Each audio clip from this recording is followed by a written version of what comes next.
অনুকল্প কি? অনু অনুকল্প করার কথা বিধিটা যে আছে ওটা কোথায় আছে সেইটা জিজ্ঞেস করছিলাম। হ্যাঁ, সেটা তো আছে তো, সমস্ত কিছু আছে। এখন সেটা তাহলে আজকে আজকে তো হয়ে গেল, অনেক সময় আরো তো 1 ঘন্টা লেগে লেগে লেগে যাবে। আ- আজকে হবে নাকি না পরের পরের বারে হবে? আচ্ছা ঠিক আছে, আর রেকর্ডিং আমি বলছি। দেখো, সমস্ত কিছু শাস্ত্রের বিধানটা হচ্ছে কি না, নিবৃত্তিস্তু মহা মহা মহাফলা। সবাই হচ্ছে প্রবৃত্তি, এই এতক্ষণ ধরে যেগুলো বললাম সব প্রবৃত্তি, মানে কথা ভোগ ভোগ মার্গে চলছে, ভোগ ভোগ করতে চাচ্ছে। সেই জন্য ভোগের জন্য বলছে কি যে একবারে তো হবে না। মন মুনুতে বলছে, মন মনু সংহিতা বলছে কি প্রবৃত্তি রেশা ভূতানাং নিবৃত্তি মহা মহা মহা। ভাগবতের মধ্যে একাদশ স্কন্ধের মধ্যে পঞ্চম পঞ্চম অধ্যায় 11 নম্বর শ্লোকে বলছে লোকে ববায়া মিশ মদ্য সেবা নিত্যা হি যন্ত্র নয় তত্ত্বচোদন ব্যবস্থিতি তেসু বিবাহ যোগ্য সুরাগ্রহী রাসু নিবৃত্তি রিষ্টা। অর্থাৎ এগুলো হচ্ছে ব্যবস্থা।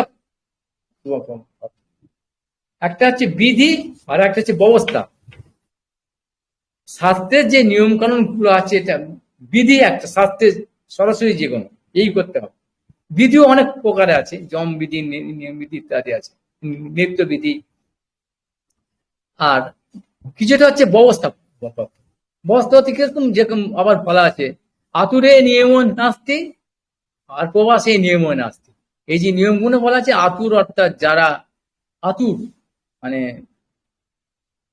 রোগগ্রস্ত যারা, তাদের জন্য এই নিয়মগুলো কিছু করতে হবে। আর যারা প্রবাসে আছে, মানে প্রবাস মানে বিদেশে, বিদেশে তো আমি আমার জায়গাতে আছি, আমি সেখানে যেরকম ভাবে আমার মতো চলবো। বিদেশে গেলে কারোর আন্ডারে থাকতে হবে, সেখানে পুরোপুরি যে চলতে পারে না, যতটা সম্ভব তুমি তুমি করবে, সেই জন্য পুরোপুরি নিয়মটা এখানে খাটছে না। এইটা বলে দিল সেখানে। এখন এই ফাঁক দিয়ে সবাই এখন ওই আতুর, আর সবাই প্রবাসী, আর সবাই এরকম বা ওই ফাঁকটা দিয়ে চলে যাচ্ছে। এখন শাস্ত্রের যেটা নিয়মটা, যেটা প্রধান যেটা নিয়ম যেটা বলেছে হরিভক্তি বিলাসে বা সব জায়গাতে, সেখান থেকে তো দিয়ে দিয়েছে। এখন প্রথম কথাটা বলছি যে একাদশীর নিয়মটা কি, অর্থাৎ যে একাদশী বা কোনো বার ব্রত যেটা তার নিয়মটা, তার তার তার বিবিধের একাদশী সম্বন্ধে যে ভবিষ্যৎ পুরাণে যে কোনো বলছে, বায়ু বায়ু পুরাণে বলছে, বায়ু পুরাণে বলছে কি নক্তং হবিষ্যান্ন মনোদনং বা ফলন ক্ষীর মতাম্বু চার্যম যত পঞ্চগব্যং যদি বাপি বায়ু প্রশস্ত মত তরম মুক্তরঞ্জন।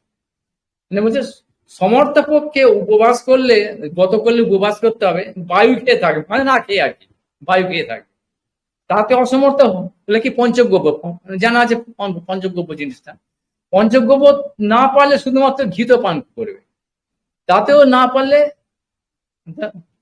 অসমর্থ অবস্থায় কিনে জল পান করবে, জলপানে না হলে দুগ্ধ পান করে শুধু, তাতেও না পারলে তিল, তাতেও না পারলে ফল, তাতেও না পারলে অন্ন ব্যতীত অন্য কিছু জিনিস।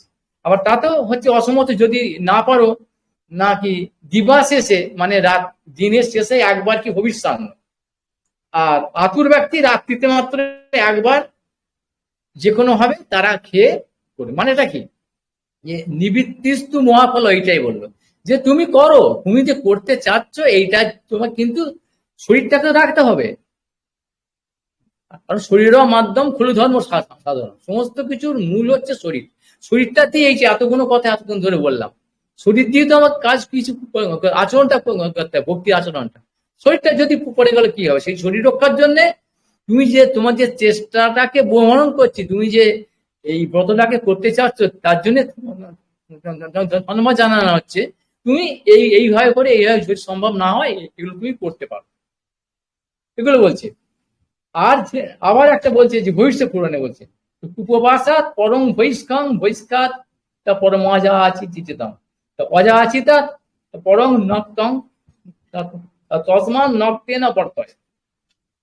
সমর্থ ব্যক্তি সম্পূর্ণ উপবাস হিসাব করে ব্রত পালন করতে।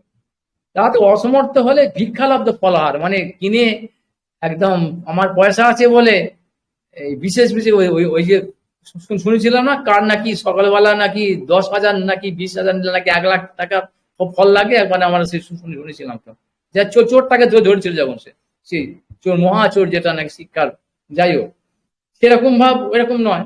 আর মানে তা হতে উত্তম হচ্ছে অযাচিত ভাবে, মানে কোনো কিছু চেয়ে না কিনে যদি ফল পাওয়া যায়। আর তাহাতে উত্তম হচ্ছে রাত্রিবেলা ফল, মানে এইভাবে রাত্রিবেলা একবার ফল খেয়ে ইত্যাদি ইত্যাদি ইত্যাদি অনেক রকমের এগুলো সমস্ত ব্রতের যে বিধানটা দেয়া দেয়া আছে। এইবার আবার মার্কণ্ডেয় পুরাণে বলছে, এক ভক্তেন নাক্তেন বাল বৃদ্ধা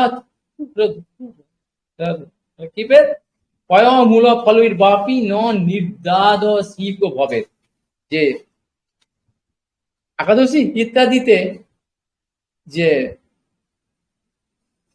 কখনোই এই ব্রতকে ছাড়বে না, মানে বৃদ্ধ বা আতুর বা অসুস্থ বা 8 বছর বয়সে বালক, তার যেরকম অবস্থাতে শরীরটাকে রক্ষা করার মতো অবস্থায় থেকে, যে রাত্রিতে একবার মানে কোনো কিছু কেউ যদি না থাকে সেরকম দুগ্ধ বা ফল মূল ইত্যাদি দ্বারা তারা চিপবেন, সেই ব্রতটা ব্রতহীন হবে না, এরকম এরকম ভাব বলছে।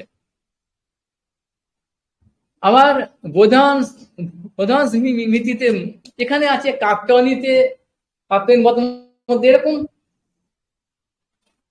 আবার এক জায়গায় বলেছে কি ওই কাশ্যপ পঞ্চরাত্রে, এরকম অনেক কিছু, যে এইসব ব্রতগুলোতে যারা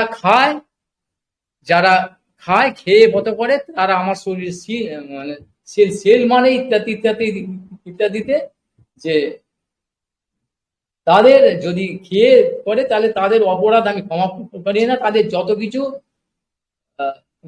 মানে পূর্ণ ফল সব নষ্ট হয়ে যায়, আর প্রলয়কাল পর্যন্ত ঘোর নরকে যায়। এই কথাটা এখানে বলেছে, মানে যারা খায় খেয়ে করে, মানে এটা কি হলো, ওইটাই হচ্ছে অ্যাডজাস্টমেন্ট। অর্থাৎ এইমাত্র বললো যে ওইখানে বললো যে এইসব খাওয়া যায়, আবার এখানে বলছে যে এই খেলে এরকম অবস্থা, তার মানে কি ওই কপটদের কথা বলা হচ্ছে, তারা ওই ফাঁক দিয়ে সবাই ওই আতুর, সবাই অন্ধ, সবাই অসুস্থ, সবাই বৃদ্ধ, সবাই বালক সেজে ওই, আর পয়সা আছে ভোগ, মানে বিশাল উৎসব, উপবাস মানে বিশাল উৎসব, আমরা নিজের চোখে দেখেছি, মানে কত রকম ভাবে যে ভোগ করা যায় সে সাধারণ দিনে হয় না। কুটুর আটা খাওয়া যায়, এই তেল খাওয়া যায়, সেই তেল খাওয়া যায়, ওই বাদাম তেলটা খাওয়া যায়, এই দিয়ে চালাও নিয়ে আসে 1 টিন করে বাদাম তেল, ওই কটু আটা দিয়ে লুচি পকোড়া ইত্যাদি যত রকম ভাবে সেই দই ফই দিয়ে ইত্যাদি বানিয়ে সেই রাজস্বিক, মানে কি সে খেয়ে শেষ করে একটু একটু করে খেলো, শেষ হবে না। এগুলো কি এগুলো কি তাহলে এদের কথা বলছে? এই ব্যবস্থাপত্র, তাহলে এটা কিন্তু বিধি নয়, যে খাওয়ার কথাটি বলা হলো যে এটা বিধি। অর্থাৎ ওই যে যেটা একটা শ্লোকটা বললাম, যেটা ওই ভাগবত থেকে, ভাগবতের 11 স্কন্ধে 5ম অধ্যায় 11 নম্বর শ্লোকটা ববাইচোদ যেখানে বলেছে যে বিবাহ করো, বলেছে হ্যাঁ, বা মদ্য মাংস ইত্যাদি কথা বলেছে, তার মানেটা কি, যে তাহলে করো, বিবাহ করো, স্ত্রী আছে তো লম্পট্ট করো, ওটাও বৈধ লম্পট্ট, বিবাহ ইত্যাদি, ওটা হচ্ছে একটা ব্যবস্থা, তোমার এই কামটাকে পাশবিক কামটাকে দমন করার জন্য এখানে বিচার দিয়েছে। বৈধ লম্পট তুমি করতে পারবে না, পুত্রার্থে কি খেতে পারতাম, সেখানে আমার বিধি নিষেধ আছে। পর্বদিন কাল, অমাবস্যা ইত্যাদি, পূর্ণিমা, সংক্রান্তি, একাদশী, অষ্টমী ইত্যাদি সময় তো স্ত্রী সঙ্গ একদম, ওখানে গেলেই তোমার সেই নরকগতি হতে হবে। কে এসব ধারে লাম্পট্য করছে আমার বউ, এটা না, এটা বিধি। এই যে শাস্ত্র যে অ্যালাউ করে দিয়েছে না, এটা নোংরা কাজটাকে অ্যালাউ শাস্ত্র, এটা না কারণটা বলে দিয়েছে।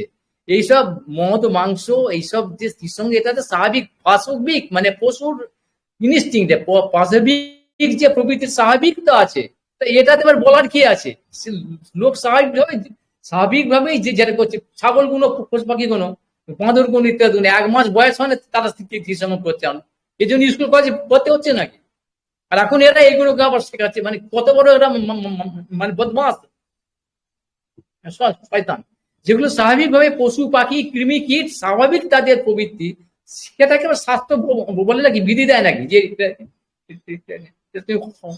নানা প্রকার করছে। তো যেটা জানে না, যেটা সেটার জন্য যে এইটাকে তুমি ছাড়ো, তবে তোমার পবিত্র বুঝতে বুঝতে হবে। সেই জন্য বলেছে যে ওই বিবাহ দ্বারা সংযত হও আস্তে আস্তে।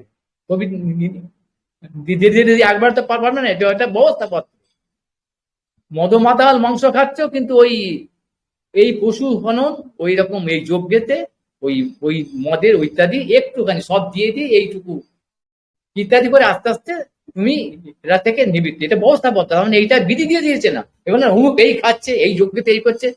যারা এই সবগুলো পশুর মতো চিৎকার করে বলে, এটা সে কথা বলার দরকার নেই, কারণ তুমি করছো, করো না। ওই যে তর্ক করছে, জানাবার তোমাদের জন্য শাস্ত্র নয় তো, তোমার গায়ে জ্বালার লাগার কোনো দরকার নেই, তুমি করো, তুমি চুটিয়ে করো।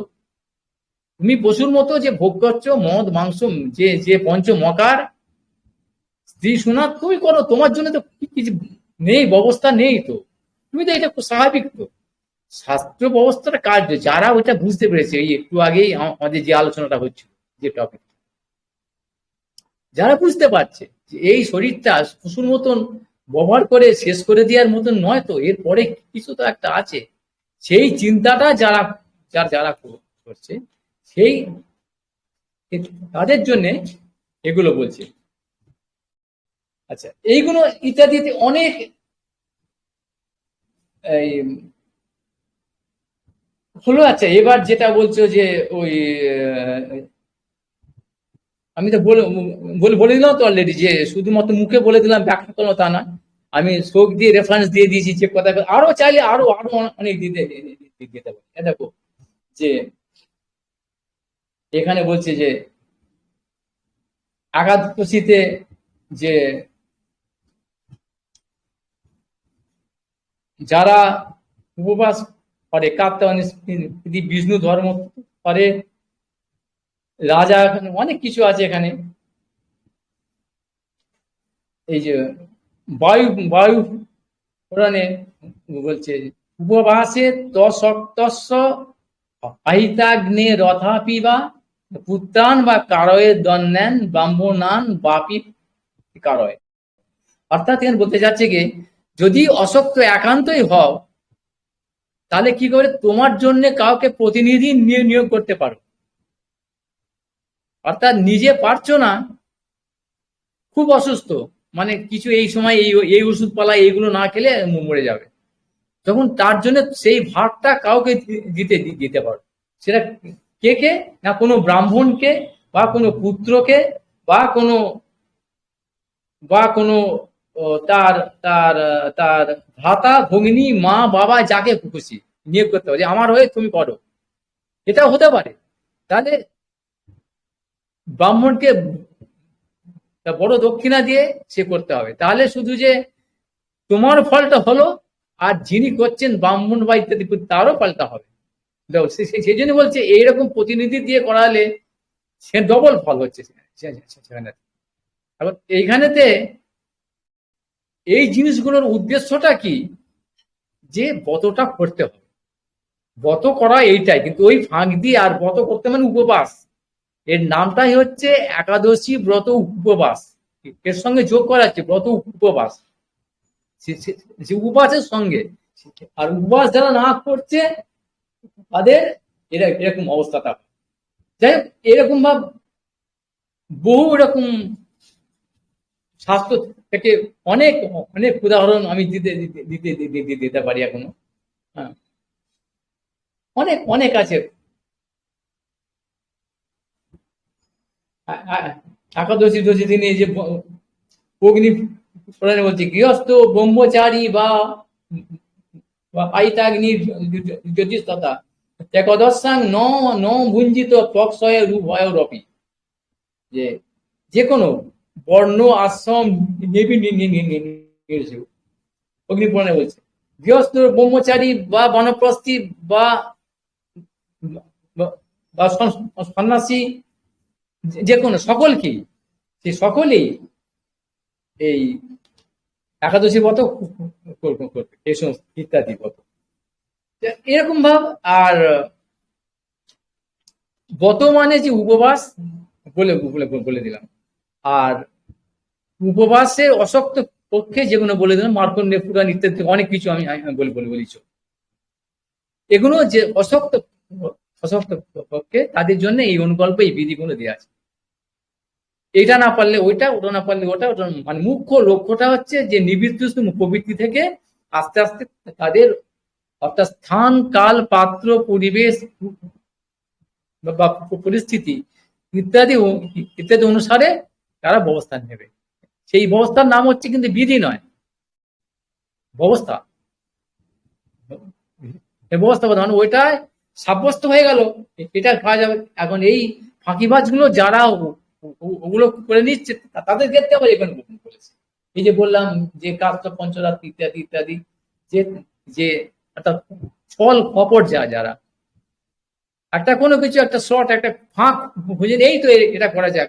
আর ওই বিধি ব্যবস্থাটা, ওটা তো বিধি না, ওটা হচ্ছে ব্যবস্থাপত্র, ওইটা ওর জন্য হয়েছে। অর্থাৎ ডাক্তার কোন রুগীকে এইটা দিয়েছে, এই করো এই কাজ, সেটার জন্য সবাই মিলে সেই গোষ্ঠী শুদ্ধ সেটা খাবে। রুগীটার জন্য মরে যাবে বলে তার জন্য এই ব্যবস্থাটা দিয়েছে, একটা কোনো খাবার কিছু কোনো ওষুধ, এটা ভালো বলে গোষ্ঠী শুদ্ধ সবাই সেটা খাওয়া, সেই ফাঁকেতে এরকম ভাব ছল কপট গুলোর জন্য এখানে এরকম বলেছে। এখন সব এইরকম অবস্থা হচ্ছে। একাদশী ব্রত উপবাস মানে একটা উৎসব, বিশাল উৎসব। ওই বিধিটাকে ব্যবস্থা মানে বিশেষ ক্ষেত্রে বিধিটা, এই ব্যবস্থাপত্র কার ক্ষেত্রে হয়, সেই জন্য বলা লিখতে হয় অসুস্থ ইত্যাদি, আতুর প্রবাসী বা ইত্যাদি ইত্যাদি ক্ষেত্রে, সেই তাদের ক্ষেত্রে মানে সে করুণাময় যে আচার্য বর্গ গুরুবর্গ, তারা এই ব্যবস্থাপত্রের কোনো দিয়েছে। আর সেইটা থেকে এই ছল কপট গুলো আস্তে আস্তে এখন কি করছে না, সেটাকে একবার ভোগের চরম পর্যায়ে নিয়ে চলে গেছে। তাদের ক্ষেত্রে বলা হয়েছে যে তারা কি হবে, ওই অনন্ত তাদের সমস্ত পূর্ণ ক্ষয়, তাকে অনন্ত নরক হবে। সেই জন্য সব বলেছে শাস্ত্রে বিচারটা সবই আছে। আর আমি রেফারেন্স আরো চাইলে আরো আমি দিতে পারি। শুধু হরিভক্তি বিলাসটা খুলে দেখে নেবে। ওই এখন প্রত্যেকে বলছি আমি দ্বাদশ বিলাস, দ্বাদশ বিলাসটা পড়লেই এখান থেকে দেখবে একদম হাজার হাজার এরকম। আমি কয়েকটা মাত্র দিয়ে আমি এখানে শেষ করলাম। যে এগুলো শুধু গল্প কথা তা না, সে শাস্ত্র থেকে সমস্ত। এখন বিচারগুলো কে করবে, পড়ে তো সবাই শ্লোকগুলো তো পড়ে সবাই বলে দেবে এই বলেছে সে বলেছে, তাহলে খেতে নেই, কেউ ভয় খেয়ে যাবে না, আবার না খেয়ে থাকো মরবো, আবার সেই অসুস্থ হয়ে যাবে। আবার কেউ কেউ আরে চা তো এই তো বলেছে খাতো, এরকম। অর্থাৎ আমরা সঠিক সিদ্ধান্তটা নিতে হবে ভক্তির ক্ষেত্রে, যে বললাম সে যত উপযুক্ত ব্যবস্থাটা নেওয়ার বিচার করাটা, এই গ্রন্থটা নিয়ে নিলে, হরিভক্তি বিলাসটা পড়লেই যে সবাই বুঝে যাবে কি বলেছে না, সেখানে আমার উল্টো বুঝলি রাম, বিপদ বিপদ হয়ে যাবে। সেই জন্য আমি কয়েকটা মাত্র এভিডেন্স বা রেফারেন্স দিলাম, যে এইসব পুরাণ ইত্যাদি যেখানে বলা আছে, ব্যবস্থাপত্র দেওয়া আছে, কোনো সাধারণ ব্যক্তি করেছে এরকম না। এরকম এনারা তো মার্কণ্ডেয় ঋষি, তিনি তো সাধারণ নন, এটাও শাস্ত্র। যারা ভগবানের খুব কাছের, অর্থাৎ তাদের কথাগুলো মানে বেদানুগত হলেই সেটাও শাস্ত্র। সেই জন্য এই শাস্ত্রে ব্যবস্থাপত্র যেগুলো দেওয়া আছে, সেখানে এই অনুকল্পে বলা আছে। কেন বলা আছে বলে দিলাম, যে ব্রত তোমাকে করতে হবে। আর তুমি ব্রত করবো না, ব্রত দিকে লক্ষ্য নেই, ওই কি খেতে আছে না খেতে, আর এই ঘুরে ঘুরে বেড়াবে। এই জন্য অর্থাৎ বর্তমানে কি, ওই সাপ্লাই বন্ধ, সাপ্লাই লাইনটা অফ করতে হবে। সাপ্লাই যত দেবে তত ওই রকম কাম ক্রোধ দিতে বাড়াবার চেষ্টা তুমি করো। সেই জন্য তাদের ক্ষেত্রে এসব কোনো কিছু বলার দরকার নেই, পুরো দরকার নেই।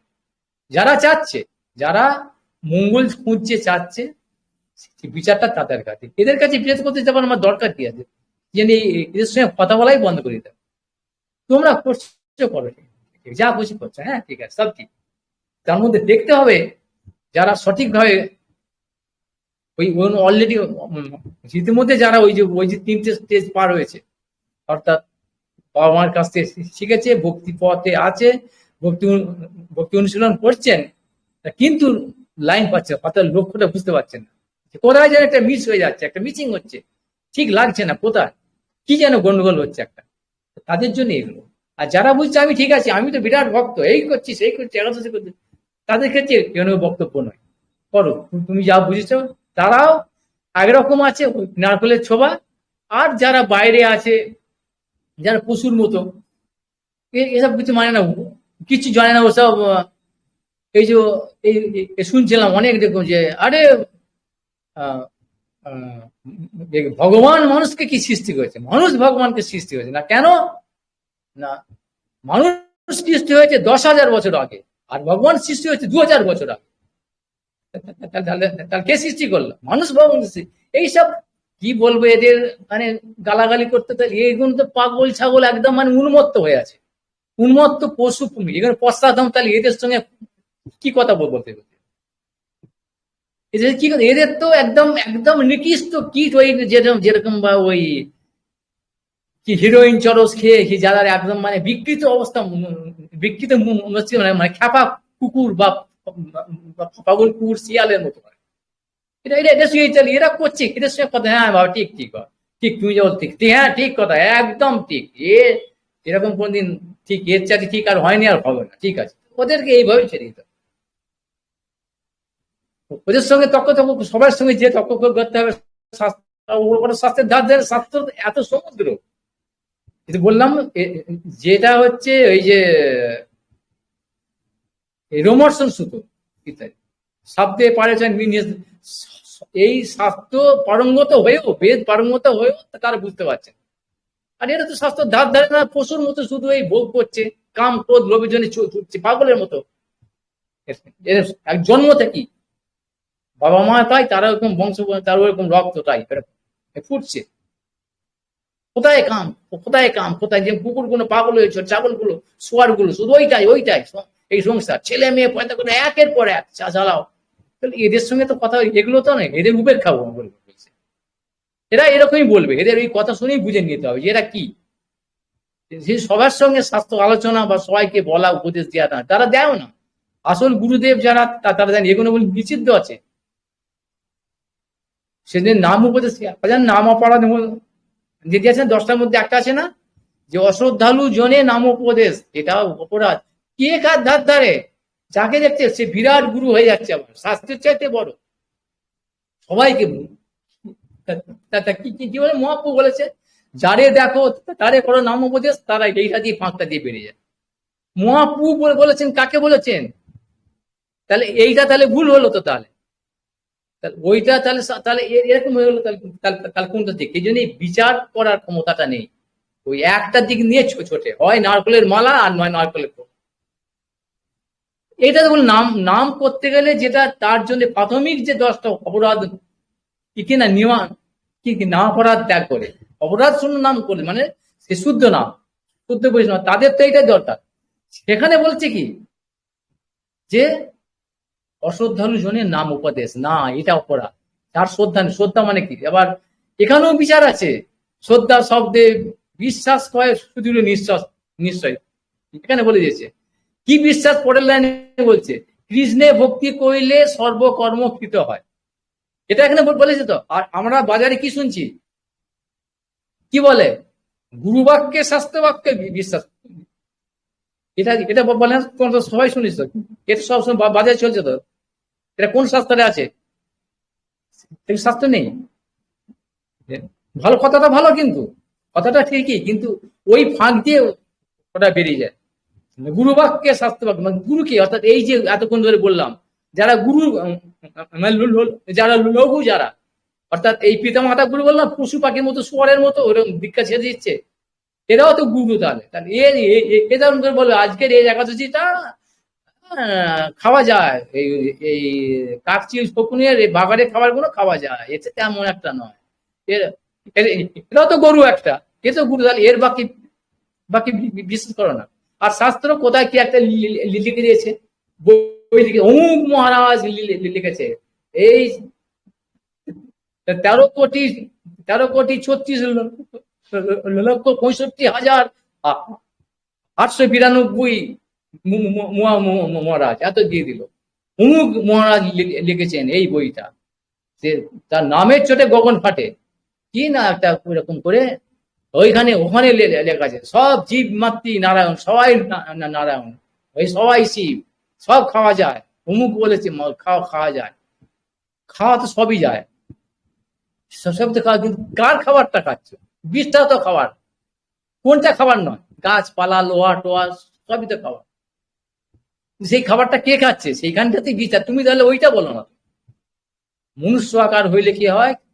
পরভূতের কাম, ভূত চতুর্দশী, ভূত নাকি সেই বিচারটা করতে। সেই জন্য যারা ওইসব নিয়ে আছে ওদের জন্য শাস্ত্র না, ওরা আর এই শাস্ত্র অগাধ শাস্ত্র, এই কথা বললাম যে তাহলে এই শ্রদ্ধা শব্দে এটা এখান দিয়ে সব এরকম অপব্যাখ্যা করে বেরিয়ে চলে যাচ্ছে, এখানেও ফাঁক সরে যাচ্ছে, কিন্তু আসল জায়গাটাতে যাচ্ছে। কৃষ্ণে ভক্তি করিলে সর্বকর্ম কৃত, এটার নাম হচ্ছে শ্রদ্ধা। এই কথাটাতে সুদৃঢ় নিশ্চয়াত্ম বুদ্ধি বিশ্বাস, আর সেখান থেকে করে দিয়েছে গুরু বাক্য শাস্ত্র, এটা তো ঠিক কথা তো। গুরু যিনি তিনি তো এই শাস্ত্র কথাই বলবেন, এটাতে বলবেন, কিন্তু এই গুরু তো নয়। আর শাস্ত্র তো অন্য শাস্ত্র তো নির্দেশ দিয়েছে যে কি কি শাস্ত্র, আর ওরা ওই একটা বই লিখে নিয়ে বলছে এগুলো শাস্ত্র, মানুষ জানে না, লেখা আছে বইয়ে, লেখা আছে করবে এরকম। যাই হোক, এইসব বিচার অনেক আছে, সেই বিচারটা হচ্ছে আসল। শাস্ত্র পড়লি বলে দিলি যে হয়ে গেল, ওখানে একটা শ্লোক বলে দিলি বিচার, সেই জন্য হরিভক্তি বিলাস থেকে এগুলো আছে, বলা আছে, নেই যে তা না, কিন্তু বিচারটাকে অপব্যবহার করে সবাই, খুব এইসব লোক নেই, শব্দে পারে নিজাতম, কিছু কিছু শাস্ত্র জানে হয়তো আংশিক ভাবে, কিন্তু ব্রহ্মণ উপর সমাষ্টিত যার ইন্দ্রবৃত্তি শান্ত হয়ে গেছে, নির্লিপ্ত হয়ে গেছে, নিরাসক্ত নির্লিপ্ত দৃষ্টিভঙ্গি, তারা এই জগৎ সংসারটাকে বুঝে নিয়েছে যে এটা মাইক জগতের একটা পরিবর্তনশীল, একটা মরিচিকার মতো, সোনা হরিণের মতো, এখানে কাম ক্রোধ দ্রব্যের পিছনে ছোট ছোট যেমন পশুর মতো পশ্চাধন ভাবে একই ভাবে এই মানুষ সে আকারটা পেয়ে তুমি এই কাজ করছো, যে এটা বোঝাবে কে? যারা সেজে আছে তারাও ছুটছে ইন্ডিয়াটিকলি, মানে পরোক্ষ ভাবে তারাও এরকম পয়দা করছে, ওরকম সৃষ্টি করে যাচ্ছে হাজার হাজার, কেন? ওই পয়সা পাবো, কনক কামিনা আর কি প্রতিষ্ঠা, এটার জন্য। তাহলে এদের কি সবাই দেখছে গুরু অমুক মহারাজ বলেছে, গুরু বলেছে, এরা কি কম এসব জানে? সেই জন্যই এই ভাগবতের কথা আমি বলে দিলাম, নন্দ মহারাজ, উদ্ধব এবং সুন্দর রাজা, জরাসন্ধের হাতে বন্দি 20,800, যে এই যে এতগুলো রাজা, তারা কি প্রার্থনা করেছে এগুলো কারোর চোখ যায় না, কেউ সবাই ওভারলুক করেছে। এটাই হচ্ছে রহস্য, ভক্তির রহস্য। সেই ভক্তি অনুশীলনটাই হচ্ছে শাস্ত্রের একমাত্র বিধি, বাকিগুলো যে ব্যবস্থা পত্রে কিছু কিছু আছে সেখানে বিশেষ ক্ষেত্রে, সর্বজনীন নয়, বিধিটা সর্বজনীন। তার মধ্যে নিত্য বিধি আছে, অনেক অনেক বিধি আছে, জম বিধি, নিয়ম বিধি, তার মধ্যে আবার এই বিচার আছে, এই বিচারগুলো কোথায় অ্যাপ্রোপ্রিয়েট সেটা জানতে হবে।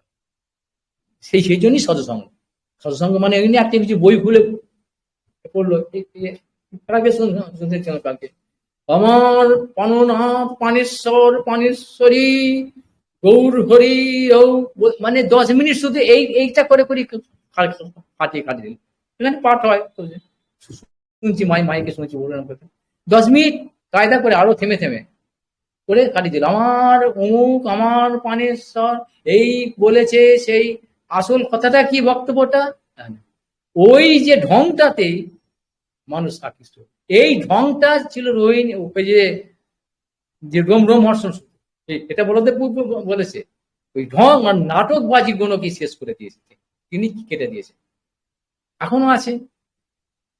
নেই না কেন, সেটাই বেশি আছে। এই যে আমরা গেলাম নিম্নসাধারণে, শুধুমাত্র বলদেব প্রভু প্রভু প্রভু এসেছেন শুধুমাত্র সাধুদের তপভূমি মাত্র।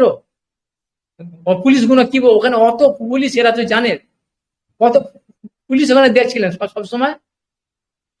সন্ধ্যা হলেই হাজার হাজার হাজার হাজার ফোর্স আসছে, সাদা সেনা আছে, তপভূমি তো অবাক। আর তারা আমাদের বলে দিল যে আপনারা ডেকে, একজন পুলিশ অফিসার বলে দিল আমাদের, আপনারা এখানে সন্ধ্যের পরে আর বেরোবেন না, এখান থেকে এটা কারণ জঙ্গল তো। আমরা প্রথমে ভেবেছিলাম খুব ভালো হতো, এখানে তপভূমি মানে সাধুদের জায়গা, বলদেব যায় সাধুরা, এখানে যে লক্ষাধিক সাধু এখানে জড়ো হয়েছিল, হরিকথা হয়েছিল, এখানে যে এরকম একটা জায়গা তীর্থ তপভূমি, মানে বিশাল জায়গা, আমরা খুব আনন্দ পেয়েছিলাম। কেন তো ওরা তাহলে কি বললো, বলদেব প্রভু এসেছিল। বলদেব প্রভু শুধু ওইটা করেনি, রোমহর্ষণকে মারার পর কি করছে, বল্ললকেও তো মেরেছিল, রাক্ষস বল্লল।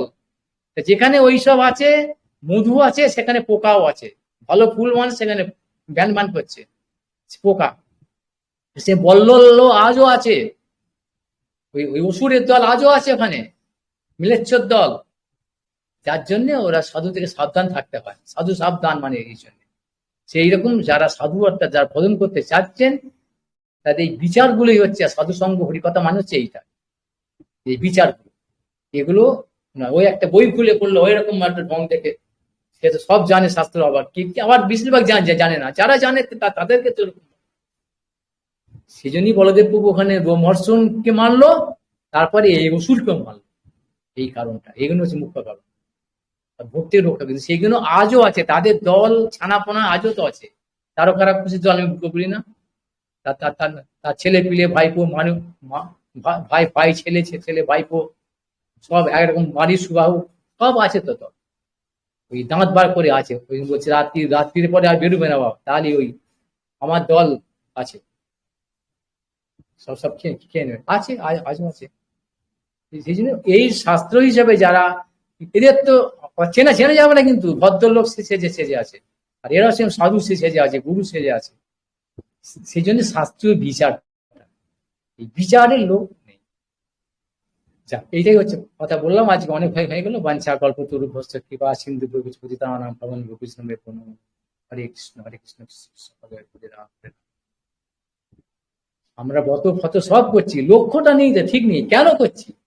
ভক্তি নয়, ভক্তি অনুশীলনটা, ভক্তি প্রাপ্তির উপায় করলো তারই হয়ে যাবে।